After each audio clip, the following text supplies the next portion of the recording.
अस्सलामुअलैकुम। Welcome back to future dimensions 360। जैसा कि आप जानते हैं कि हमारे लास्ट ट्यूटोरियल में हम बात कर रहे थे क्लास के लाइफ साइकिल मेथड्स की। क्लास के लाइफ साइकिल को हम समझ रहे थे, तो आज के हमारे इस ट्यूटोरियल में हम बात करेंगे अपडेटिंग फेज़ की कि अपडेटिंग फेज़ के अंदर कौन कौन से मेथड्स अवेलेबल होते हैं और उनको किस तरह से यूज़ किया जाता है और उनके एग्जीक्यूट होने के कौन कौन से वेज हैं और किन सीक्वेंसेस में वो एग्जीक्यूट होते हैं।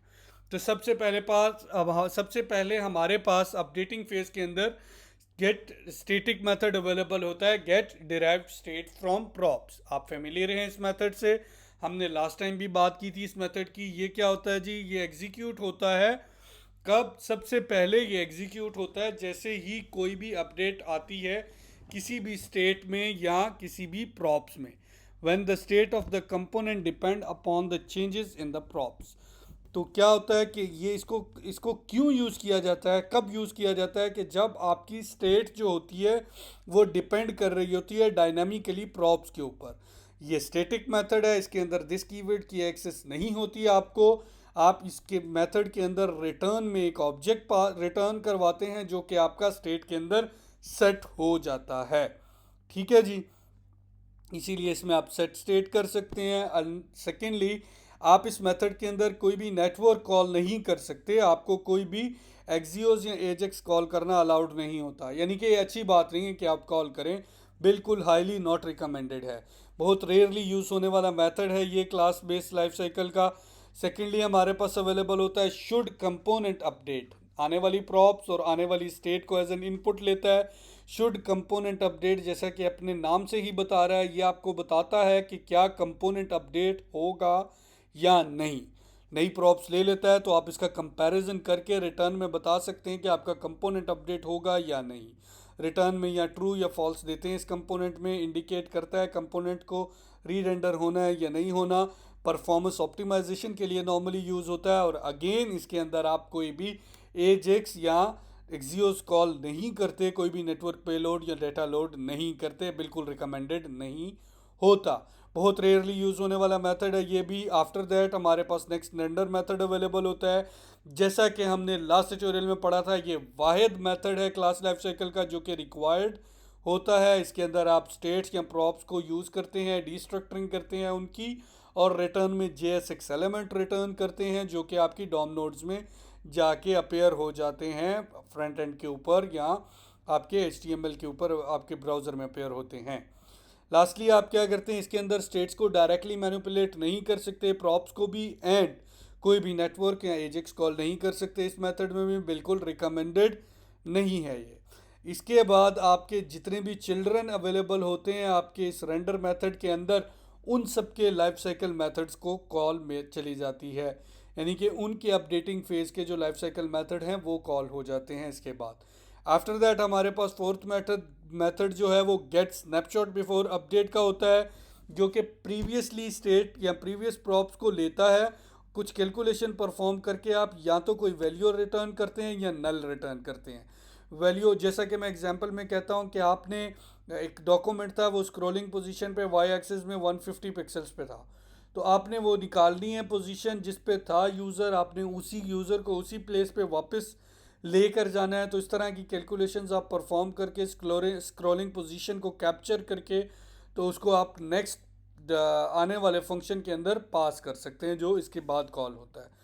तो ये क्या होता है, ये कॉल होता है right after the DOM is rendered, या जो चेंजेस आई होती हैं डॉम में वो रिफ्लेक्ट कर जाती हैं। इसमें आप क्या करते हैं, कुछ इन्फॉर्मेशन उसको कैप्चर करते हैं, और या तो इस मेथड में आप रिटर्न नल करते हैं या कुछ वैल्यू को रिटर्न करते हैं जो कि as a third parameter pass होती है किसमें, कमिंग मेथड के अंदर। कमिंग मेथड कौन सा जी? आपके पास कंपोनेंट डिट अपडेट।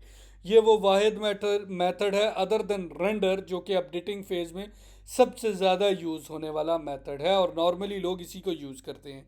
ठीक है जी, ये आखिर में यूज़ होता है, ये कॉल होता है जी गेट स्नैपशॉट बिफोर अपडेट के बाद। और नॉर्मली इसको क्यों यूज़ किया जाता है? Network call, Axios call, data loading के लिए आप इसमें सेटिंग कर सकते हैं स्टेट्स की, प्रॉप्स की, उनका कंपैरिजन कर सकते हैं, उनकी बेस पे आप अपडेट कर सकते हैं कुछ भी। तो ये एक सबसे ज़्यादा यूज़ होने वाला मेथड है। मूव ऑन करते हैं जी, अपने प्रोजेक्ट में जाते हैं जो हमने लास्ट टाइम छोड़ा था। ये देखें जी, ये इसी प्लेस में हमने अपना प्रोजेक्ट लास्ट टाइम छोड़ा था जी, और इस प्रोजेक्ट के ऊपर देख लें हम लोग परफॉर्म करना शुरू करते हैं अपने लाइफ साइकिल मेथड। पहला मेथड अपडेटिंग फेज़ में ही आता है। पहले तो लास्ट टाइम हमने बात की थी कि हमारी जो ये देखें यहाँ हमारी ऐप स्ट्रिक्ट मोड में थी, ठीक है जी, जिसकी वजह से क्या हो रहा था कि जो भी लाइफ साइकिल मेथड्स थे वो ट्वाइस कॉल हो रहे होते हैं। तो इसको हम स्ट्रिक्ट मोड से निकाल लेते हैं। अब हम देखेंगे हमारा कोई भी life cycle method double call नहीं होगा। माउंटिंग फेज का कंस्ट्रक्टर कॉल हुआ सबसे पहले, get drive state mounting phase में कॉल हुई, रेंडर माउंटिंग फेज में कॉल हुआ, रेंडर के बाद कंट्रोल का चाइल्ड कंपोनेंट में शिफ्ट हो गया, चाइल्ड कंपोनेंट का कंस्ट्रक्टर कॉल हुआ, आफ्टर दैट चाइल्ड कंपोनेंट की गेट ड्राइव स्टेट कॉल हुई, देन रेंडर कॉल हुआ चाइल्ड कंपोनेंट का, चाइल्ड कंपोनेंट का कंपोनेंट डिड माउंट कॉल हुआ, देन पेरेंट कंपोनेंट का कंपोनेंट डिड अपडेट कॉल हुआ। ये हमारे पास माउंटिंग फेज होता है। अब जाते हैं जी अपना अगला अपडेट फेज, उस पर वर्क करते हैं, उसके देखते हैं। सबसे पहले गेट ड्राइव स्टेट, ये तो हमारे पास ऑलरेडी अवेलेबल है। सेकेंडली हमारे पास कौन सा मेथड होता है, शुड कंपोनेंट अपडेट का। इसके अंदर आप नेक्स्ट प्रॉप्स ले रहे हो, next props and next state को ले रहे होते हैं एज पैरामीटर, ठीक है जी, हमने ले लिया उसको। और रिटर्न आप क्या कर रहे होते हैं, आइदर ट्रू और फॉल्स। हम ट्रू रिटर्न करेंगे, अगर आप फॉल्स रिटर्न कर लें तो कंपोनेंट आपका लाइफ साइकिल यहीं पे ब्रेक कर जाता है और बाकी के मेथड्स अपडेटिंग फेज के कॉल नहीं होते, क्योंकि आप रिएक्ट को कह देते हैं कि हमारे कंपोनेंट में कोई भी चेंजेस नहीं आ रहे। ठीक है जी, हमने तो सबको सीक्वेंस को देखना है तो इसलिए हम ट्रू पास करेंगे। इसमें नॉर्मली हम कंसोल डॉट लॉग करवा लेते हैं ताकि हमें इनकी सीक्वेंस का पता लगे।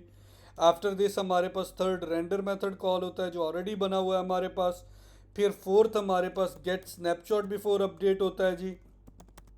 प्रीवियस प्रॉप्स, प्रीवियस स्टेट हमने ले लिया इस पैरामीटर, और इसके अंदर रिटर्न हम क्या करवा देते हैं जी, नल। कोई भी वैल्यू या रिटर्न नल करवा सकते हैं आप इसमें। और इसके अंदर हम लाइफ साइकिल ले का कंसोल लॉग लगा लेते हैं। एंड एट द एंड हमारे पास कंपोनेंट डिड अपडेट कॉल होता है जी। कंपोनेंट डिड अपडेट में आइदर आप 2 पैरामीटर ले सकते हैं और 3 ले सकते हैं। 3 तब लेते हैं जब यहाँ से आप कोई वैल्यू रिटर्न करते हैं, ठीक है जी। मैं इसको भी रिटर्न करवा लेता हूँ। मैं कहता हूँ जी यहाँ से आप मुझे रिटर्न करें G x equals to Y axis पे जो हमारी वैल्यू थी वो थी फॉर एग्जांपल 1200, ठीक है जी। तो आप इसको रिटर्न भी करवा लें जी। आप कहें जी स्नैपशॉट आ गया आपके पास, और ये आपका जो अपडेटिंग फेज़ है, और इसको आप यहाँ पे लॉग भी करवा लें। ठीक हो गया। अब जाते हैं, अब इसको कंपोनेंट को अपडेट भी करना होगा हमें। यहाँ पे तो जाने के बाद हम इस वैल्यूज़ को चेक तो नहीं कर सकते, कैसे चेक करेंगे, अपडेटिंग फेज़ में कैसे जाएंगे, उसके लिए हमें स्टेट अपडेट करनी पड़ेगी। स्टेट में हमारे पास नेम पड़ा हुआ है। चलें जी, स्टेट को अपडेट करने के लिए क्या करते हैं, एक बटन बना लेते हैं यहाँ पे। जो बटन क्या करेगा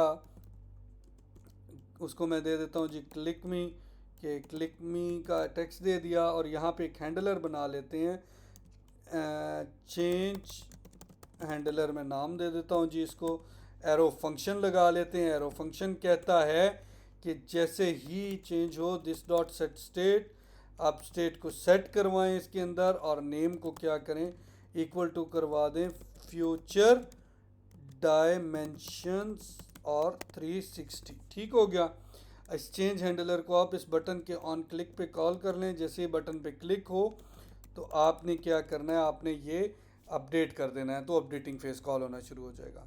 ठीक हो गया जी। अब मैंने क्या करना है, अपडेटिंग फेस को चेक करना है, तो मैं क्लिक मी पे कॉल करता हूँ ताकि अपडेटिंग फेस कॉल हो जाए। क्लिक मी पे क्लिक किया, ये अपडेटिंग फेस कॉल हो गया।